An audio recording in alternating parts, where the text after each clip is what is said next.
Bills Mafia, this video was made specifically for you to address some of the comments I got on my predictions video. I wanted to make a video to address this fan base specifically because this fan base holds a special place in my heart.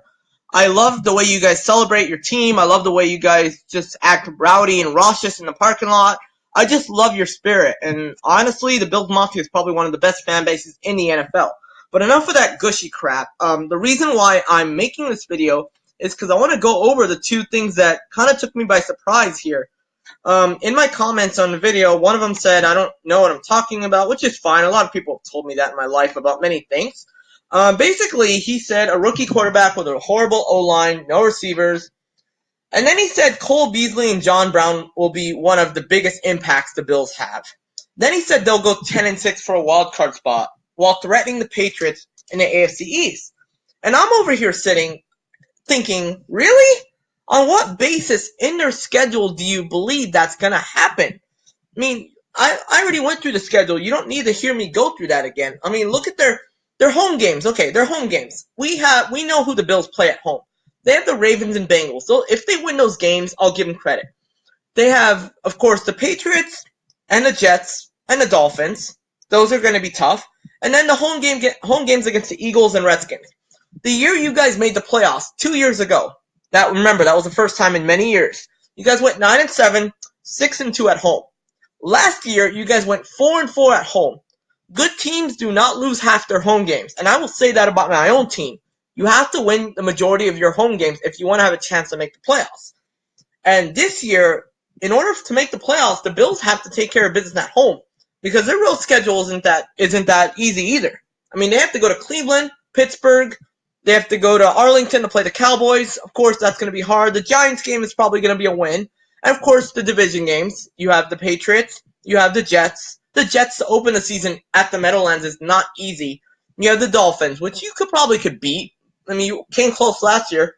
But like I said, we've gone enough through the schedule. Enough. That's not what I'm doing this video for. I'm going to go over your positions and legitimately ask you, what do you believe on this team is going to cause them to rise to 10-6, making the playoffs? At quarterback, you have Josh Allen, who he needs to take that next step. There's no questions about it. If the Bills are to succeed, Josh Allen has to be the main reason why. Last year, he struggled a lot. He was not able to do what he could have done. He had 10 touchdowns passing, 12 interceptions. That cannot happen if the Bills want to have a chance at making the playoffs this year. I mean, there are no more excuses. He's had a full offseason. He has to take that next step. Your running game is kind of what worries me. LaShawn McCoy, 30 years old, often injured lately. That's going to be an issue. And then they have Frank Gore as their next backup, which is also confusing to me because he is up there in age, even though he is a surefire Hall of Famer. But I honestly think, and I'm going to make this prediction right now, if Devin Singletary, third round pick, Devin Singletary, if he can come out of nowhere and establish himself as a weapon, then the Bills might have a chance of doing some damage this year. It's always the guys that come out of nowhere. And Devin Singletary, if he can prove that he is capable of doing that, then the Bills will not feel the need LaShawn McCoy or Frank Gore in the coming seasons. And then you'll have somebody that you can rely on. And I was talking about Cole Beasley and John Brown, and you guys got to look at these guys. They've been in the league for 5 years at least, and they haven't really accomplished anything. I mean, they've had some good plays here or there, but these guys are not number one receivers. And who's going to be your tight end? You had Charles Clay last year, and who's gonna catch the ball for you guys? Essentially, that's what I'm asking here, and that's going to be something you'll have to answer for as well. Your offensive line, you guys added a great player in Mitch Morse, but we don't know how that's going to impact the line. Is it going to be an Indianapolis Colts type turnaround, or is it just going to be one player picking up the slack for everybody?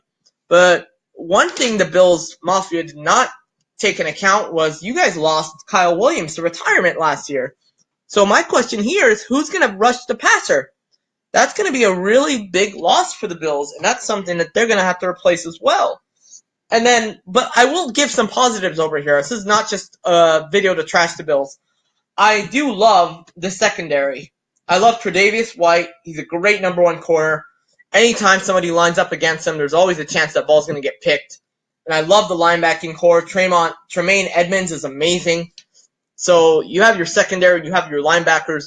Those two are going to be amazing.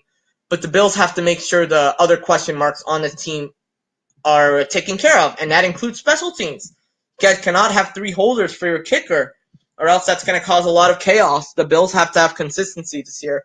But the main takeaways here, as we're wrapping this video up, you need to have a strong quarterback. You need to have him take strides. That's one. You need to establish a good running game. That's two. And you need to find somebody that rushes the passer. If you can do those three things, then the Bills will sneak into the playoffs this year. Thank you for watching this video.